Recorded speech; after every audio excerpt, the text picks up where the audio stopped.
हाँ तो मेरे प्यारे विद्यार्थियों, कैसे हैं आप सब। उम्मीद कर रहे हैं अच्छे होंगे, स्वस्थ होंगे और एग्जाम की तैयारी में व्यस्त होंगे। मैं ओम प्रकाश मिश्रा और आप देख रहे हैं अपन YouTube channel Success Study Star. तो मेरे प्यारे विद्यार्थियों, आज जो मैं आप सबको पढ़ाने वाला हूँ क्लास 10th का हिंदी और चैप्टर देखेंगे 6, जिसका नाम है बहादुर और इनका लेखक है अमरकांत। ठीक है, अब देखिए इसका राइटर का नाम भी आप ठीक से याद कर सकते हैं। अब देखिए बहादुर, तो देखिए बहादुर, अब वो जब ये आएगा ना बहादुर का लेखक कौन है, तो आप बोलिए बहादुर। तो बहादुर कौन होता है? जिसका नाम, जो लोग बहादुर होता है उसका नाम अमर हो जाता है। जो लोग बहादुर होता है उसका नाम अमर हो जाता है। तो बहादुर यानी अमरकांत, बहादुर अमर। जब ये आए ना आपको दिमाग परीक्षा में बहादुर, अच्छा सर बताए थे बहादुर के लेखक कौन होगा जिसका नाम अमर हो जाएगा, यानी अमरकांत। अरे चला सब याद हुआ कि नहीं हुआ? अगर अच्छा लग गया हो ना तो चैनल को सब्सक्राइब कर लो। आप क्वेश्चन आंसर देखेंगे ना, ये बहुत ही मज़ा आने वाला है। ठीक है, तो चलिए ना प्यारा तरीका से सवाल को फोड़ते हैं। क्वेश्चन है, लेखक को क्यों लगता है कि जैसे उस पर एक भारी दायित्व आ गया है। तो लेखक का परिवार जैसे जैसे बड़ा हो रहा है और एक अनजान बालक जो घर में नौकर की काम करने के लिए सामने खड़ा है, जिसकी कोमल और व्याकुल आंखें कुछ सोचने पर विवश करती है, उसे नौकर के रूप में परिवार का सदस्य बनाते हुए लेखक को भारी दायित्व का अनुभव होता है।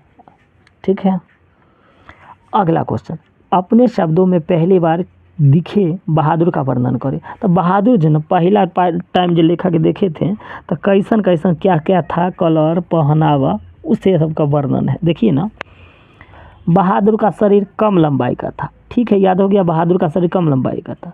वह गोरा था, बात सही है। मुंह चपटा था।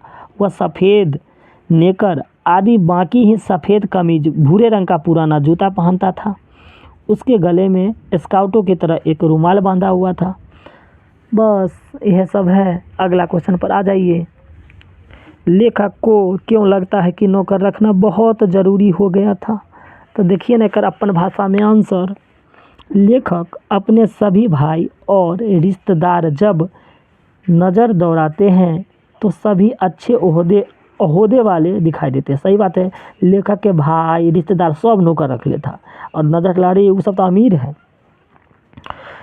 ओहदे वाले दिखाई देते हैं। सभी के घर में नौकर हैं और उनका भाभियाँ रानी की तरह बैठकर चारपाई तोड़ती है, जबकि लेखक की पत्नी निर्मला को सुबह से लेकर रात तक खटना पड़ता है। अतः लेखक ने नौकर रखना जरूरी समझा। तो आप लोगों को पक्का हम उम्मीद कर रहे हो क्वेश्चन समझे होंगे। समझे होंगे तो लाइक के बटन दबा ना दीजिए, और वो से ज़्यादा खुश हैं तो सब्सक्राइब कर दीजिए। तो चलिए ना अगला क्वेश्चन उठा के फोड़ते हैं। ए बाबू, ये पेज पलट, अरे पलट, हम समझ रहे हैं, तो लोग गाना पर नहीं जाना। ठीक है, अगला क्वेश्चन पर आ जाओ। साले साहेब से लेखक को कौन सा किस्सा असाधारण विस्तार से सुनाना पड़ा। अब देखो साला की कहानी, बोला इधर शादी के पते नहीं, अब साला की कहानी आ गया। अरे कोनो टेंशन नहीं है। लेखक के साले साहब ने एक असाधारण किस्सा सुनाया और कहा कि बहादुर एक नेपाली है जिसका गांव नेपाल और बिहार की सीमा पर है। उसका बाप युद्ध में मारा गया था और उसकी माँ सारे परिवार का भरण पोषण करती थी। ठीक है, माँ बड़ी गुस्सैली थी और बहादुर को बड़ा मारती थी। वह चाहती थी कि बहादुर घर के काम धाम में हाथ बटाए, जबकि वह पहाड़ और जंगल में निकल जाता था और पेड़ों पर चढ़कर घोंसले में हाथ डालकर उसके बच्चे को पकड़ता था और फल तोड़कर खाता। कभी कभी पशु चराने भी जाता। एक बार उसने भैंस को बहुत मारा, जिसे उसकी माँ भी बहुत प्यार करती थी, अतः वह चिढ़ता भी था। भैंस खाकर बहादुर के माँ के पास चली गई और खेत को काम करती हुई माँ का माथा ठनका और उसने भैंस की मार का काल्पनिक अनुमान लगाकर बहादुर की दुगनी पिटाई की और वह कर्राता हुआ घर छोड़ दिया। ठीक है, अगला क्वेश्चन, बहादुर अपने घर से क्यों भाग गया था। तब बहादुर अपने घर से माँ की पिटाई से तंग आकर भाग गया था। अरे रे, आप लोगों को भी पक्का याद हो रहा होगा। पक्का चैनल को सब्सक्राइब, लाइक, कमेंट जरूर करें। बहादुर के नाम से दिल शब्द क्यों उड़ा दिया गया, और विचार करें। देखिए ना, कहाँ उड़ा दिया गया। बहादुर का नाम ही दिल बहादुर था, लेकिन लेखक के यहाँ नौकर के रूप में प्रारंभ के 1-2 माह बाद सभी के व्यवहार में परिवर्तन आया और उसके साथ घर के सदस्य के भांति व्यवहार नहीं बल्कि नौकर के भांति व्यवहार होने लगा। उसे बात बात पर गालियां देना, मारना, पीटना सामान्य हो गया। अतः व्यवहारिक रूप से दिल बहादुर के बहादुर बना दिया गया। अब चलिए व्याख्या क्या रहे। 7 नंबर क्वेश्चन है। उसकी हंसी बड़ी कोमल और मीठी थी, जैसे फूल की पंखुड़ियाँ बिखर गई हो। निम्नलिखित पंक्ति के द्वारा लेखक अमरकांत ने एक छोटे से नेपाली बालक की बाहरी रूपों को बताया है। वह 12-13 वर्ष का था। ऑब्जेक्टिव में आता है जो वो बहादुर कितने साल का था, तो आप लोग कहिएगा 12-13 साल का था। ठीक है। उसके चेहरे की कोमलता और मुस्कान खिले हुए फूल की तरह थी, जो अपने प्राकृतिक बनावट से आकर्षित कर देने वाला था। ठीक है, अगला क्वेश्चन। पर जब बहादुर से भूल गलतियां अधिक होने लगी थी तब क्या हुआ। तो निम्नलिखित पंक्तियां एक नौकर की उस दशा को बताती है जिसमें विपरीत व्यवहार के कारण वह कार्य पे गलती करने का आदी हो जाता है। जब तक बहादुर के साथ उचित व्यवहार होता था वह सभी काम समय पर और अच्छे से करता था, लेकिन जब उसके मारपीट और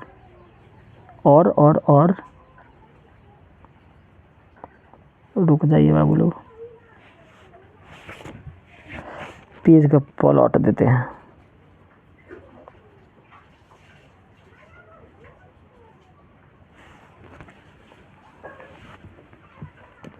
और गलतियां दिया जाने लगे।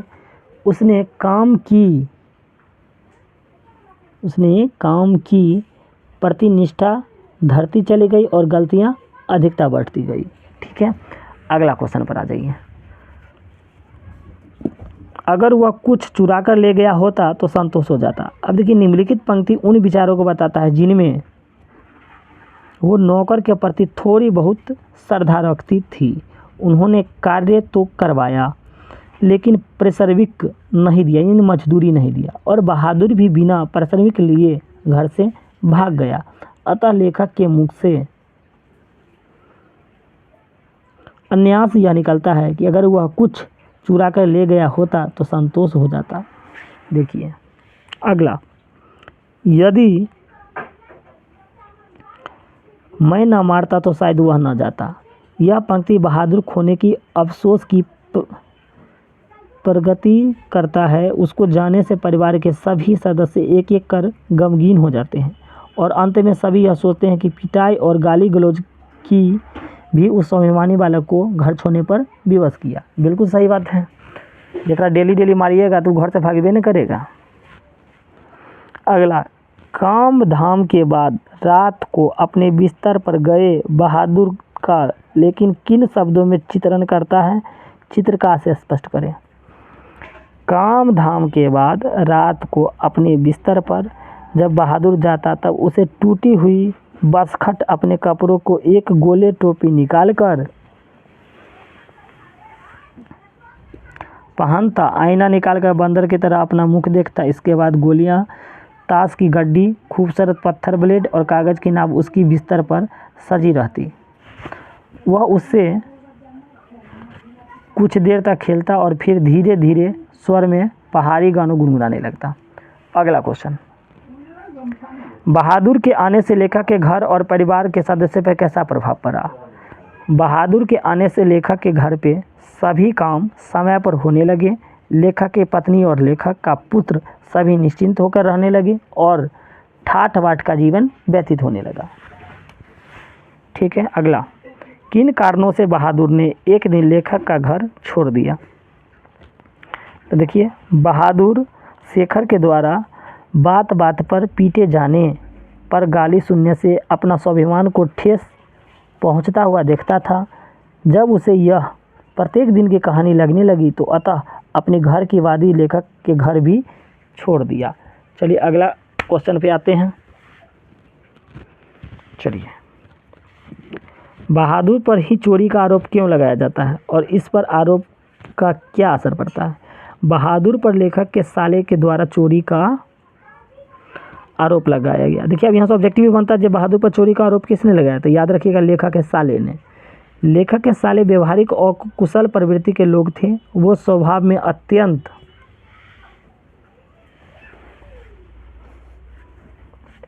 ही कंजूस और कुदृष्टि रखने वाले व्यक्ति थे। उनके अनुसार पैसे अथवा सम्मान को चुराना नौकर की प्रवृत्ति होती है। उन्होंने लेखक और लेखक के पत्नी के सामने कुछ नहीं लाने और अपनी कंजूसी प्रवृत्ति को दबाने के लिए पैसे खोने का नाटक किया और आरोप बहादुर के माथे डाल दिया। ऐसा लोग होता है। घर आए रिश्तेदार ने कैसा प्रपंच रचा और उसका क्या परिणाम हुआ? तो घर आए रिश्तेदार ने पैसे खोने का नाटक किया और उसका आरोप बहादुर के ऊपर बढ़ा दिया। बहादुर से पूछे जाने पर बार बार इनकार करने पर भी वह पैसा को लोभ देकर उसे आरोप स्वीकार करने को विवश किया। वो बहादुर के प्रति लेखक की पत्नी के प्रेम पूर्वक और विश्वास को काटता और अविश्वास में बदलना चाहते थे। परिणाम स्वरूप बहादुर अविश्वास का स्वीकार भी हुआ, मार भी खाया और घर छोड़ दिया। बहादुर के चले जाने पर सबको पछतावा क्यों होता है? तो बहादुर के चले जाने से उसके द्वारा दिए गए सुख सुविधा, आराम तलबी, जीवन प्रासंगिक नहीं देने और कोमल मधुर प्रभाव को याद कर सबको पछतावा होता है। अगला, बहादुर, किशोर, निर्मला और कथावाचक चरित्र चित्रण करें। देखिएगा, बहादुर एक नेपाली लड़का था जिसके उम्र लगभग 12-13 वर्ष था या होंगे। ठीक ना, शरीर गोरा रंग और चपटा मुंह वाले इस बालक की प्रवृत्ति थी कि वह सफ़ेद नौकर आदि की सफ़ेद कमीज और भूरे रंग का पुराना जूता हमेशा पहना करता था। उसमें चंचलता, शर्म, शक्ति और स्वाभिमान पिरोई हुई थी। किशोर लेखक का इकलौता लड़का था जो अत्यंत ही लाड़ प्यार में पला और शासक और अत्याचारी प्रवृत्ति का था। ठीक है, जो कॉलेज में पढ़ता था और अपने तरीके से शासन चलाता था। निर्मला लेखक की पत्नी है जो स्वभाव से एक सामाजिक और वैचारिक प्रवृत्ति की महिला है, जिसके स्वभाव में मधुरता और प्रेम टूटकर भरा हुआ है। कथावाचक अर्थात लेखक उत्तर भारत के परिवेश में पले, सामाजिक दायित्व से भरे हुए और आदमीयता स्वभाव वाले पुरुष इस प्रत्येक कथ्य की गहराई से सोचने विचारने की क्षमता रखते हैं और मध्य वर्ग के तमाम ज़रूरतों का अनुभव अत्यंत ही निम्न स्तर से करते हैं। ठीक है, अगला क्वेश्चन, निर्मला को बहादुर के चले जाने पर किस बात का अफसोस हुआ? वो बड़े अच्छा लग रहा है ना, तो चैनल को सब्सक्राइब भी कीजिए।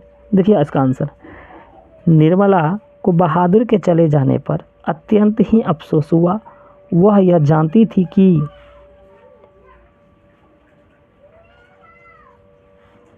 क्या जानती थी बाबू लोग, देखिएगा,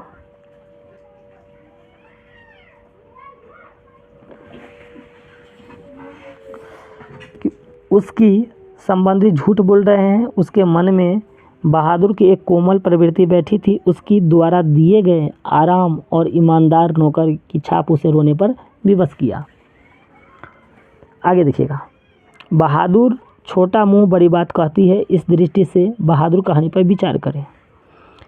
कहानी नौकर के रूप में एवं स्वाभिमानी चरित्र वाले बालक को दर्शाता है, जो नौकर के रूप में कार्य के प्रति पूर्णतः समर्पित है, जो प्रेम का भी पोषक है और सम्मान का भी। अतः कहानी छोटी मुंह और बड़ी बात अर्थात नौकर के रूप में स्वाभिमानी नौकर को व्यक्त करता है।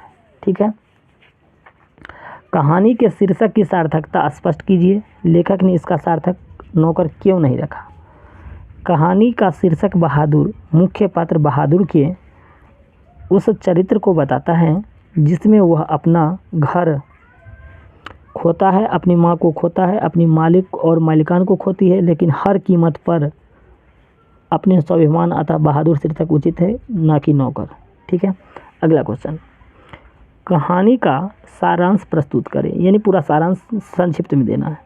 बहादुर कहानी एक नेपाली बालक की कहानी है जो अपने शरीर और पहनावे से पहाड़ी बालक प्रतीत होता है।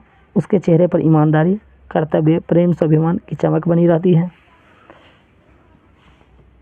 जो लेखक और लेखक के पत्नी को अत्यधिक होता है। अतः लेखक सारे शौकात को बढ़ाने के लिए उसे नौकर के रूप में रहते हैं। यह नौकर लेखक परिवार के साने शौकत को अपेक्षा के अनुसार नए आयन देता है, लेकिन